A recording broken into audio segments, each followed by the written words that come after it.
Hello everyone, welcome back to Prakash Nursing Academy. So today we will discuss about a stressor जो कि motivation and emotion process का बहुत ही important topic है। Stressor है। देखिए यहाँ पे इससे PYQ भी बहुत बार प्रीवियस ईयर में क्वेश्चन पूछा गया है। कैसे इसको लिखना है वीडियो के लास्ट में मैं आपको बताऊँगी। इससे पहले मोटिवेशन एंड इमोशन जितने भी उसके अंदर टॉपिक थे, सब हेडिंग थे, वो सारा मैं डिस्कस करके अपने चैनल के प्लेलिस्ट में डाल चुकी हूँ। आप चाहे तो वहाँ पे जाके देख सकते हैं। आज हम लोग स्ट्रेसर का सबसे पहले इंट्रोडक्शन देख लेते हैं कि ये है क्या। Stressor can be any stimulus. ये स्ट्रेसर हम लोग किसको बोलते हैं? ऐसा स्टिमुलस जो कि किसी भी इंडिविजुअल को एक्सपीरियंस करवा सकता है। स्ट्रेसर के वजह से ही कोई जो इंडिविजुअल है वो फील करता है स्ट्रेस को। स्ट्रेस क्या होता है ये हम नेक्स्ट वीडियो में डिस्कस करेंगे, जब स्ट्रेस साइकिल हम लोग देखेंगे कि एक नॉन स्पेसिफिक रिस्पॉन्स होता है बॉडी का, जो कि any kind of demand made upon it, कि किसी डिमांड के वजह से ये जो है हमें देखने को मिलती है। बेसिकली इसमें स्ट्रेस हम लोग नहीं देखेंगे, किसके वजह से स्ट्रेस होता है उस कंडीशन को देखेंगे जिसको हम लोग स्ट्रेसर बोलते हैं। आपको एक डिफिनेशन लिखना है तो स्ट्रेसर कैन बी डिफाइन, इसको ऐसे डिफाइन कर सकते हैं कि एज ए इंटरनल इवेंट और situational that create the potential for physiological and emotional cognitive और behaviour changes in the individual. ये जो है वो किसी सिचुएशन के वजह से या फिर किसी इंटरनल इवेंट ही हो गया कि किसी लव वन का डेथ जिससे कि बहुत प्यार करते थे और उसके वजह से जो है उसे स्ट्रेस कॉज कर सकता है, तो ये इंटरनल इवेंट आएगा, ये स्ट्रेसर की तरह काम करेगा। या फिर कोई सिचुएशन होगा जिसके कारण उसे स्ट्रेस हो रही है। सिचुएशन क्या हो सकती है, जैसे कि किसी का शादी होना, तो वो भी एक स्ट्रेस का कारण बनता है। तो क्रिएट पोटेंशियल, जिसके कारण फिजियोलॉजिकल और इमोशनल जो है अनस्टेबल हो जाता है, बिहेवियर चेंजेस दिखने को मिलता है इंडिविजुअल में। इसी को हम लोग स्ट्रेसर बोलते हैं कि इसके वजह से इतने सारी अगर चेंजेस आ रही है, स्ट्रेस हो रही है, तो उसको स्ट्रेसर बोलेंगे। और ये डिफिनेशन जो है ये बुक में नहीं दिया हुआ था, तो हम लोग एग्ज़ाम में लिखते हैं तो ऑन अंडरस्टैंडिंग मतलब अपने तरह से हम डिफिनेशन दिए हैं। तो यहाँ पे आप इसको शो करना चाहते हैं कि किसके थ्रू आप दिए तो लिख सकते हैं, क्योंकि बुक में ऑथर के थ्रू नहीं दिया हो, तो जो आप समझे उस तरह से आप डिफाइन कर सकते हैं स्ट्रेसर को। ये हो गया डिफिनेशन एंड इंट्रोडक्शन। नेक्स्ट है category and classification of stressor. तो बहुत सारे स्ट्रेसर होते हैं, तो एक जैसे तो नहीं हम लोग ऐसे बता सकते हैं, तो इसको कैटेगराइज किया गया, क्लासिफिकेशन किया गया। मेनली 3 मेजर कैटेगरी है जो कि हम लोग देखेंगे। पहले कुछ लिखना होगा कि साइकोलॉजिकली स्पीकिंग स्ट्रेसर जो है कैन बी एक इवेंट है, इन्वायरमेंट जो कि individual would consider demanding, challenging और थ्रेटनिंग द इंडिविजुअल सेफ्टी। उस किसी डिमांड की वजह से, हम लोग यहाँ देखे भी थे कि नॉन स्पेसिफिक रिस्पॉन्स है जो कि डिमांड की वजह से ये देखने को मिलता है, या फिर इंडिविजुअल जो है वो उस कंडीशन में सेफ अपने आप को नहीं फील कर पाता है। जैसे कि वो हम लोग आगे देखेंगे कि भूकंप जैसी कंडीशन भी हमें स्ट्रेस, उसके वजह से स्ट्रेस होती है, तो उसमें हम लोग सेफ़ नहीं फील करते, इसके कारण हमें स्ट्रेस होता है।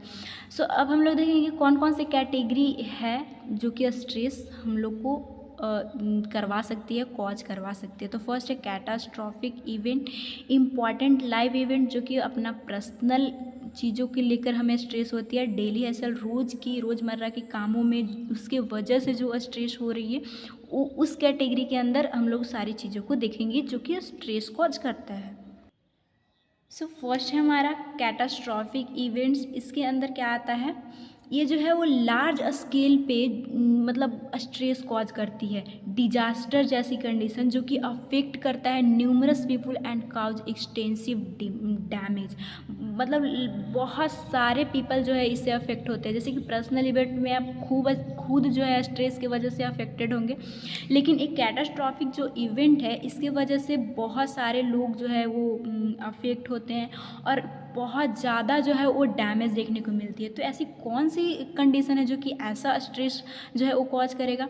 तो वार, अगर विश्व युद्ध हो रहा है तो उसमें देखते हैं कि पूरा एकदम से पूरा कंट्री पूरा नुकसान होती है, डैमेज होती है चीज़ें। टॉक्सिक वेस्ट कंटामिनेशन जैसे कि सिलेंडर का फटना या फिर टॉक्सिसिटी, कोई गैस की वजह से कई लोगों की जो जानें जाती है, या फिर अर्थक्वैक्स हो गया, भूकंप। इसका मतलब होता है भूकंप की वजह से कितनी लोगों की जानें जाती है, बहुत सारा डैमेज होता है, बहुत लोग उससे जो है अफेक्ट होते हैं। हरिकेन्स जैसे इसका मतलब तूफान की वजह से जो भी डैमेज देखने को मिलती है, उसकी वजह से जो स्ट्रेस हो रहा है। न्यूक्लियर एक्सीडेंट, जो न्यूक्लियर बम की वजह से जापान आज भी अफेक्ट है। तो ये लार्ज डिजास्टर जैसी कंडीशन बहुत लोगों को जो है अफेक्ट करता है। तो कैटास्ट्रॉफिक जो इवेंट है, जो स्ट्रेसर की तरह काम कर रहा है, तो उसको कैसे कैरेक्टराइज करते हैं, इसका क्या विशेषता है कि ये जो इवेंट है वो किसी के साथ भी आप बेटर शेयर कर सकते हैं, जो कि इस एक्सपीरियंस या फिर डिजास्टर से वो भी जो है वो ये हुए हैं, अफेक्ट हुए हैं। सो ये जो है permit people offer another social support, इसमें सोशल सपोर्ट भी मिलती है। हमें पता है भूकंप जैसी कंडीशन में बहुत ज़्यादा, या फिर तूफान आए तो घर का घर उजड़ जाता है, तो इस कंडीशन में सरकार भी सपोर्ट करती है, फिर अदर लोग भी योगदान देते हैं। तो ये जो है कैटास्ट्रॉफिक इवेंट है, इसका कुछ नहीं, ये बहुत लार्ज स्केल पे लोगों में स्ट्रेस जैसी कंडीशन जो है नॉन स्पेसिफिक रिस्पॉन्स जनरेट करता है, जो कि हम लोग स्ट्रेस में देखेंगे। और अगर आपको वीडियो टाइम पे चाहिए तो प्लीज़ चैनल को सब्सक्राइब कर लीजिएगा और नोटिफिकेशन बेल को ऑन रखिएगा, ताकि आपको टाइम पे सारा जो है वो नोट्स या फिर वीडियो मिल रहे। क्योंकि बायोकेमिस्ट्री भी मैं कंप्लीट करवा चुकी हूँ, जो बीएससी नर्सिंग का सिलेबस है, पूरा सिलेबस मैं पढ़ा चुकी हूँ। इंपॉर्टेंट क्वेश्चन जो फिजियोलॉजी का है वो पूरा मेरे चैनल पर मिल जाएगा। सोशियो साइको भी मैं सोशियोलॉजी भी कवर की हूँ, और इसमें जो कॉग्निटिव प्रोसेस है हमारा, ये साइकोलॉजी का बहुत इंपॉर्टेंट है, जो कि मैं पूरा वीडियो डाल चुकी हूँ। सो आप वहाँ से जाके वीडियो ले सकते हैं। सो ये इसका देख लिए कि सोशल सपोर्ट इस सारा चीज़ प्रोवाइड कर दिया, जो कि कैटास्ट्रॉफिक था। अब हम लोग इम्पॉर्टेंट लाइव इवेंट देखते हैं, जो कि स्ट्रेसर की तरह काम करेगा और जो है लाइफ में स्ट्रेस लाता है इसकी वजह से। तो कौन कौन से हो सकते हैं major life event? Immediate negative result, अगर कोई लाइफ में आपका बड़ा काम आप करने वाले हैं तो उस टाइम आपको निगेटिव रिजल्ट दिखेगी, स्ट्रेस जैसी कंडीशन, जो कि टाइम के साथ ख़त्म हो जाती है, फेड हो जाती है। क्या एग्जाम्पल है, ऐसा कौन सी कंडीशन होती है? अगर किसी फैमिली में किसी का डेथ हो जाए, वैसे ना हो लेकिन होने वाली चीज़ें तो हो ही जाती है, तब जो है वो स्ट्रेस बहुत ज़्यादा होते हैं लोग, जो है वो मतलब अलोन फील करते हैं, ये डिप्रेशन जैसी भी कंडीशन आने की चांसेस रहती है। तो ये सारी कंडीशन जो है स्ट्रेस कॉज करता है, और धीरे धीरे ख़त्म भी हो जाती है समय के साथ ही। हमें जो हमारा मेमोरी है वो भूलने लगती है, तो वो सारी स्ट्रेस भी ख़त्म होने लगता है। सो वही है कि usually fade with time. Diagnosis life threatening condition, AIDS हो गया, HIV हो गया, तो पहले तो बहुत स्ट्रेस होगा, लेकिन धीरे धीरे चलो ठीक है, अब इसी के साथ जीना है तो जैसे तैसे करके जीना ही पड़ेगा। या फिर अगर आप लॉस ऑफ जॉब, किसी का जॉब चला गया तो भी स्ट्रेस होता है, जो कि पर्सनल है। Breaking up with a close friend, आपका कोई बेस्ट फ्रेंड था, या फिर आजकल गर्लफ्रेंड बॉयफ्रेंड का जो भी झगड़ा होता है, तो उस टाइम भी लोग जो है वो सुसाइड तक की कंडीशन में चले जाते हैं, जो कि नहीं जाना चाहिए। तो वो स्ट्रेस के वजह से ही वो डिप्रेशन का कंडीशन फेस करते हैं, और वो सारी कंडीशन देखने को मिलते हैं। लेकिन वही अगर इस तरह कंडीशन हो भी गया कि आप क्लोज फ्रेंड से ब्रेकअप आपका हो गया, तो ये चीज़ें टाइम के साथ ख़त्म हो जाती है। सो हमें बर्दाश्त करनी चाहिए इन चीज़ों को। मूविंग टू न्यू स्कूल और होम, जब आपका कोई कॉलेज चेंज किए, या फिर आप किसी घर में अलग घर में जा रहे हैं, जो कि लड़कियां शादी के बाद जाती है, तो उस टाइम स्ट्रेस बहुत ज़्यादा होता है कि पता नहीं कैसा घर होगा, क्या होगा, लेकिन समय के साथ ही ख़त्म हो जाती है।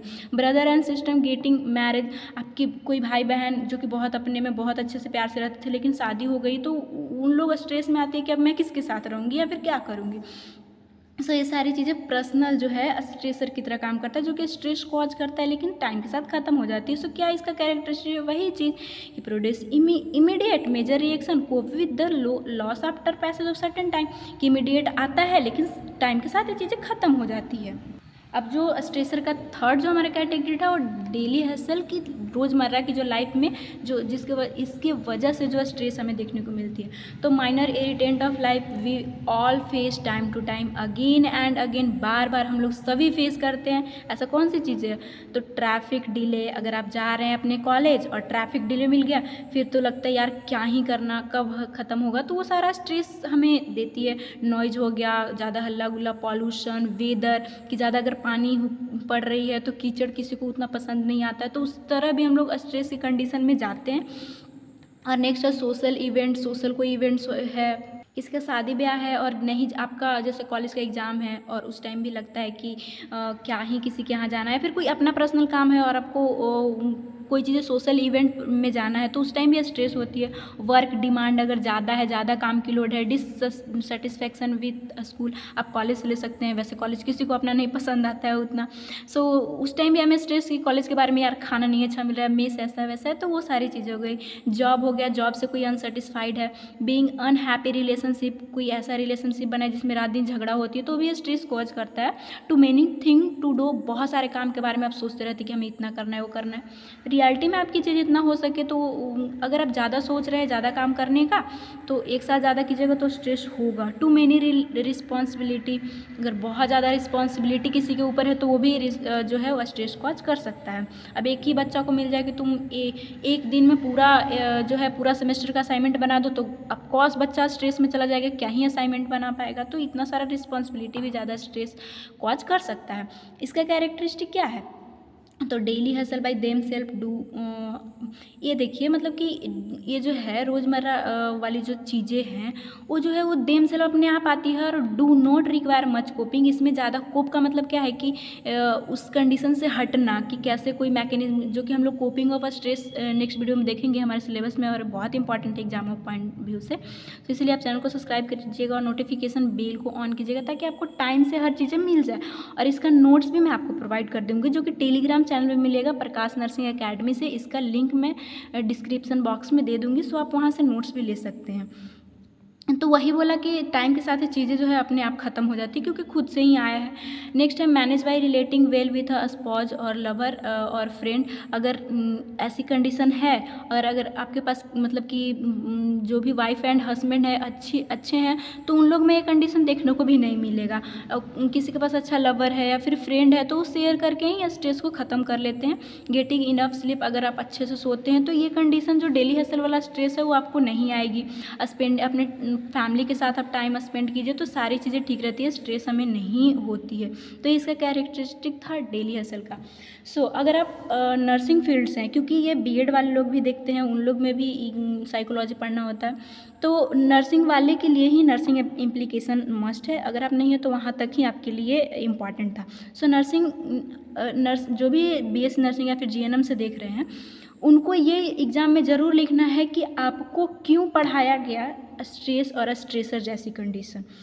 तो क्यों पढ़ाया गया, जानने के लिए कि know them self and patient reason of stress, कि चाहे तो खुद का या फिर पेशेंट का स्ट्रेस का कारण क्या है, क्यों स्ट्रेस हुआ है, तब आप रिजॉल्व कर पाइएगा अच्छे से।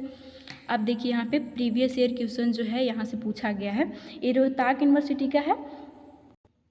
सो ये मैं कहाँ से क्वेश्चन लाई हूँ, क्वेश्चन बैंक वैसे सबके पास होना चाहिए किसी भी एग्ज़ाम देने के लिए, क्योंकि प्रीवियस ईयर क्वेश्चन को की ऑफ सक्सेस बोला जाता है। आप चाहे कितना भी बड़ा एग्जाम का तैयारी कीजिए, प्रीवियस ईयर क्वेश्चन से बहुत अच्छा स्कोर कर सकते हैं। सब चाहे तो ले सकते हैं, नहीं है तो मेरा वीडियो आप देख सकते हैं और अपना क्लियर कर सकते हैं। प्रीवियस ईयर क्वेश्चन बताने का मेरा मेन मकसद ये भी होता है कि आप प्रैक्टिस करें और अच्छा स्कोर करें।